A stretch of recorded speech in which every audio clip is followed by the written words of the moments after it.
금요일 아침입니다. 오늘 우리가 볼 말씀은 사무엘하 18장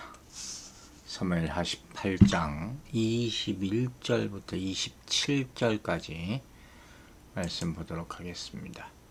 사무엘하 18장 21절부터 읽겠습니다. 요압이 구스 사람에게 이르되 내가 가서 본 곳을 왕께 아뢰라 하매 구스 사람이 요압에게 절하고 다름질하여 가니 사독의 아들 아히마아스가 다시 요압에게 이르되 청하건대 아무쪼록 내가 또한 구스 사람의 뒤를 따라 달려가게 하소서 하니 요압이 이르되 내 아들아 너는 왜 달려가려 하느냐 이 소식으로 말미암아서는 너는 상을 받지 못하리라 하되 그가 한사코 달려가겠노라 하는지라 요압이 이르되 그리하라 하니 아히마아스가 들길로 다름질하여 구스 사람보다 앞질러 가니라. 때에 다윗이 두 문 사이에 앉아 있더라. 파수꾼이 성문 위층에 올라가서 눈을 들어보니 어떤 사람이 홀로 달려오는지라. 파수꾼이 외쳐 왕께 아뢰매 왕이 이르되 그가 만일 혼자면 그의 입에 소식이 있으리라 할 때에 그가 점점 가까이 오니라. 파수꾼이 본즉 한 사람이 또 달려오는지라. 파수꾼이 문지기에게 외쳐 이르되 보라 한 사람이 또 달려온다 하니 왕이 이르되 그도 소식을 가져오느니라.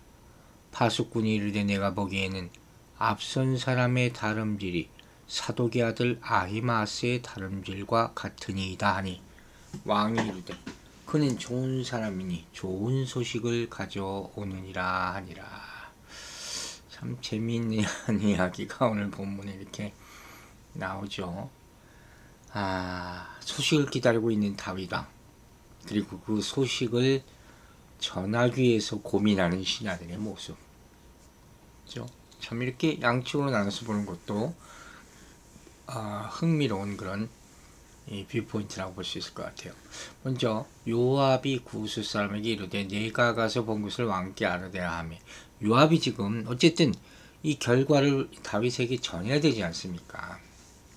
누구에게 이 일을 맡길까? 뭐 지금까지 인터넷이 있는 것도 아니고 셀폰이 있는 것도 아니고 그 당시는 이게 전쟁에 승리하거나 패배한 것을 전달하는 일만 해도 이게 큰 일이었다는 거죠. 이번 마라톤도 그렇게 생긴 거 아닙니까? 어쨌든 뭐라고 나옵니까? 구스 사람에게 이 일을 맡긴다는 거예요. 여러분 여기서 구스는 어딘지 아세요?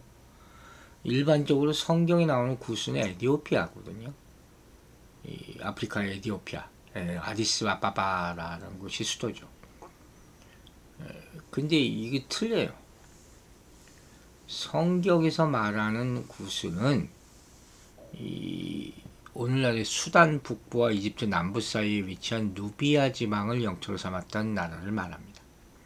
또한 여러 가지 역사적 기록에 따르면 이 구스는 애굽왕 세소스트리스 1세라는 사람의 치세하에 예속되었다. 그러다가 BC 1000년경에 독립한 그런 기록들이 남아져 있어요.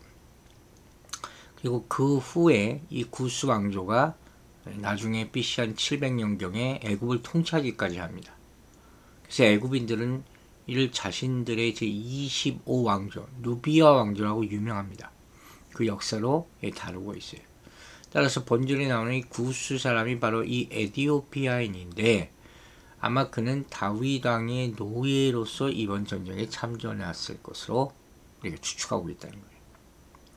그런데 왜 요압이 이 일을 이 압살롬이 죽은 이 일을 다윗에게 알리는 일을 왜 이 사람에게 맡겼을까 하는 거예요.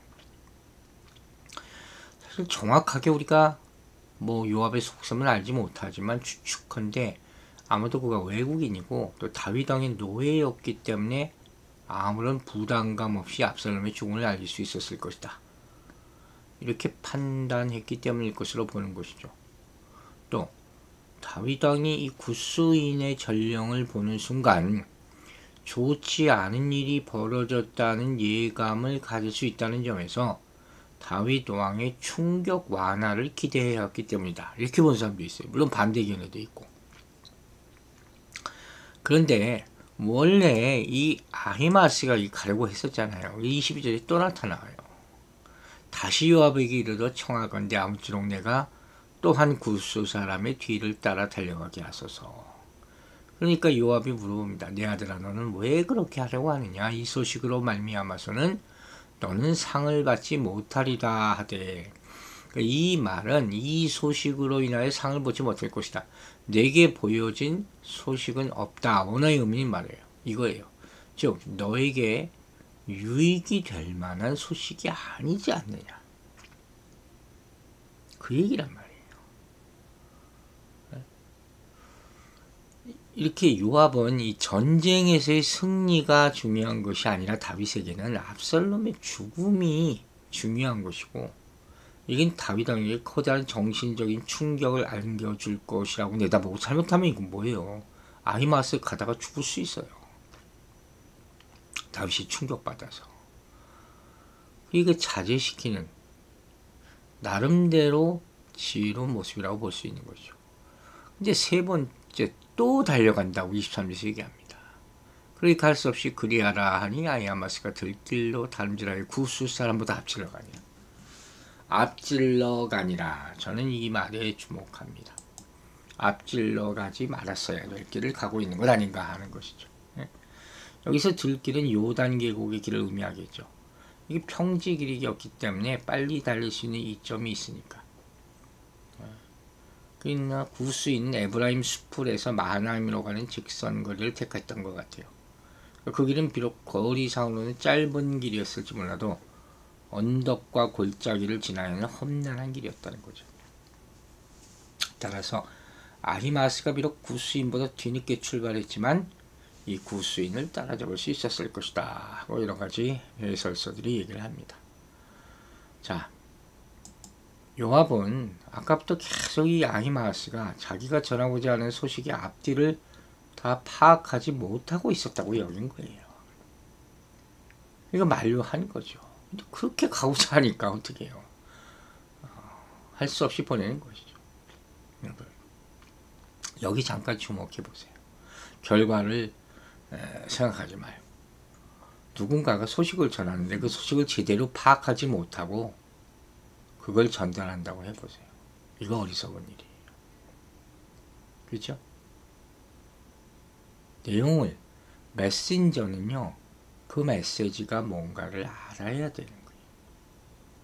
그걸 알지 못하고 전하는 자는 잘못 전하는 우를 범할 수가 있어요. 특히 나쁜 소식을 자기가 가지고 전한다. 이런 상황에 있는 사람이 그걸 모른다면 어떻게 해요? 큰일이 일어날 수 있죠. 그러니까 기다려야 되는 거예요. 앞서서는, 앞질러 가서는 절대로 안 되는 거예요.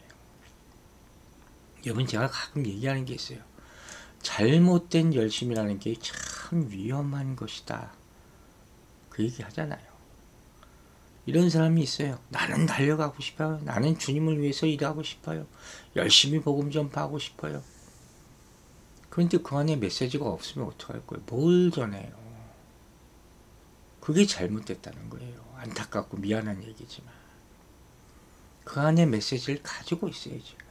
복음이 들어가 있어야지. 그게 똑같이 중요하단 말이에요. 그리고 나서 열심으로 하라는 거예요. 하나님의 말씀을 그래서 배우라고 하는 거예요. 교회는 여러분 일하는 곳이 아니에요. 하나님의 말씀을 듣는 곳이지. 이게 첫째예요. 사도행전을 보세요.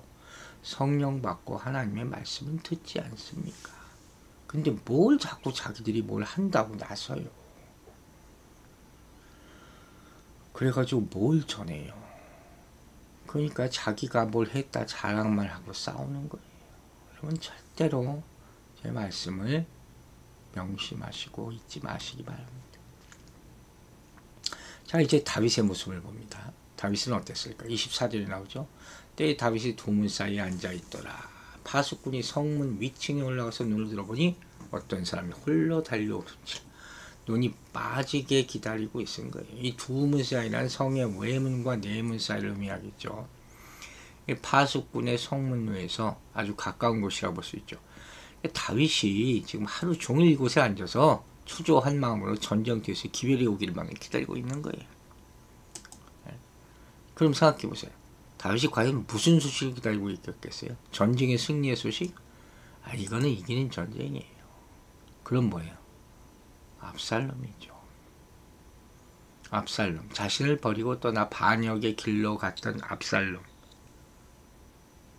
그 소식을 기다리는 거예요. 그럼 다윗이 뭘 더 원했을까요? 전쟁의 승리를 통한 승리의 기쁨을 원했을까요? 아니면 전쟁의 승리를 통해서 샬롬이 회복되는 것을 원했을까요? 후자였을 거라고요. 오늘 본문을 보면 그건 자명해요. 다윗이 진짜 원했던 것은 승리보다 평화예요. 전쟁의 승리보다 아들 압살롬이었다는 거예요. 그게 다윗이 그토록 기다렸던 좋은 소식이라는 것은 바로 아들만이라도 자기의 곁으로 돌아왔으면 하는, 포로라도 잡혀오는 거예요. 죽으면 안 되죠. 그러니까 앞서서 미리 얘기했잖아요. 장수들에게 내 아들을 잘 부탁한다. 결국 이 소원이 이루어지지 않게 되는 것이죠. 이게 아버지의 마음이라고 그랬잖아요. 이게 아버지의 마음이에요. 자, 이제 파수꾼의 전달 모습도 참 흥미롭습니다. 재밌어요. 25절 26절 봅니다. 파수꾼이 외쳐 왕께 아뢰매 왕이 이르되 그가 만일 혼자면 그의 입에 소식이 있으리라 할 때 그가 점점 가까이 오니라. 파수꾼이 본즉 한 사람이 또 달려오는지라. 파수꾼이 문지기에게 외쳐 이르되 보라 한 사람이 또 혼자 달려온다니. 왕이 이르되 그도 소식을 가져오니라. 파수꾼의 역할이 여기만큼 중요하게 여겨진 때가 없네요. 중요하죠. 파수꾼이 잘 판단을 해야 되니까 누가 성을 향해서 달려오느냐. 여러분, 우리가 마지막 때 파수꾼의 역할을 해야 돼요. 그것이 잘못된 보고를 하게 되면, 잘못된 증언을 하게 되면 성이 무너질 수 있기 때문에. 근데 뭐라고 얘기합니까? 왕이 여기에 대해서 얼마나 궁금했으면 얘기도 하기 전에 물어봐요. 그가 만일 혼자면 그의 입에 소식이 있으리라. 네? 무슨 소리예요? 전쟁에 만일 이 전쟁에서 아군이 패배했다면 여러 명의 패잔병들이 도망쳐 올 거 아닙니까? 하지만 승리했을 경우에는 한 사람이 승리의 소식을 알리기 위해서 제일 빨리 달려온다는 거죠. 이거예요. 근데 지금 한 사람이 성으로 달려온다고 하니까 만약 그렇다면 이게 승리의 소식을 가진 연락병이 오고 있구나, 이렇게 추측할 수 있다는 얘기죠. 맥센스 하죠? 17절에 이렇게 얘기해요. 파수꾼이 이르되 내가 보기에는 앞선 사람의 다름질이 사독의 아들 아히마스의 다름질과 같으니이다. 아주 재밌는 표현이죠. 그리고 또 왕이 뭐라고 합니까? 그는 좋은 사람이니 좋은 소식을 가져오느니라 하니라. 이 마지막 말씀도 참 의미심장합니다. 먼저 파수꾼이 이 아히마스의 다름질하는 모습을 알아봤다는 거예요. 그러니까 이로 보면 아히마스가 평소 그 다름질하는 모습이 사람의 눈에 익힐 정도로 좀 특별했다는 걸 볼 수가 있죠. 또 파수꾼이 굉장히 그 눈이 밝고 영민한 사람이다. 그럼 사람들의 걸음걸이를 다 알고 있었다는 거 아니에요. 이것도 우리에게 큰 사실, 저는 감동을 받았어요. 파수꾼의 역할이라는 것이 하나님의 사람과 사단의 사람을 분별할 수 있어야 되겠다. 이건 가장 중요하다 한 것이죠. 또 왕은 여기다 뭐라 그럽니까? 저는 좋은 사람이니 좋은 소식을 가져오니라. 여기서 말하는 좋은 사람이라는 말은 물론 다윗 왕과 친분이 두터운 사람이라는 뜻도 있지만 그보다는 자신의 책무를 소홀히 하지 않는 사람이라는 의미죠. 즉 다윗은 아히마아스가 전장에서 혼자만 도망쳐 올 정도로 비겁하거나 무책임한 사람이 아니라고 확신하였기 때문에 아히마아스의 입에서는 자신들이 기대하던 좋은 소식, 곧 승전보가 담겨 있으리라고 확신했던 거예요. 자, 저는 이 말에도 참 감동받았어요. 이 사람 참 왕이 믿었던 사람이구나. 너무 부럽죠, 여러분. 마지막으로 이런 교훈을 우리는 얻죠. 이 아히마아스가 이렇게 평가되기까지에는 평상시에 그가 주위 사람들에게 참으로 신뢰받을 만한 삶의 모습을 보여왔겠구나. 파수꾼도 걸음걸이를 기억하고 왕도 그가 보인다니까 안심하고, 그렇죠? 여러분, 이런 본받을 만한, 귀감이 될 만한 사람들이 좋은 기억으로 기억될 만한 인품과 모습은 하루아침에 만들어지는 게 아니죠. 매일의 삶 속에서 꾸준히 그 향기를 나타내야지 사람들로부터 인정받는 것입니다. 우리 인생이 오늘부터라도 이렇게 아히마아스가 다윗 왕에게 인정받듯이 하나님께 인정받는 그런 인생이 되기를 주의 이름으로 축원합니다. 기도하겠습니다. 아버지 하나님 감사합니다. 오늘 이 말씀 가운데도 많은 교훈을 얻습니다. 이 아히마아스는 잘못한 것으로 보이는 면도 있고 잘한 것으로 보이는 면도 있습니다. 그가 앞서 나가려고 했던 것, 그것은 우리가 교훈으로 삼아 삼가 조심해야 될 일로 깨닫게 하여 주시옵소서. 우리 안에 진짜가 없다면, 진실이 없다면, 복음이 없다면 어찌 우리가 주의 이름을 높일 수가 있겠습니까?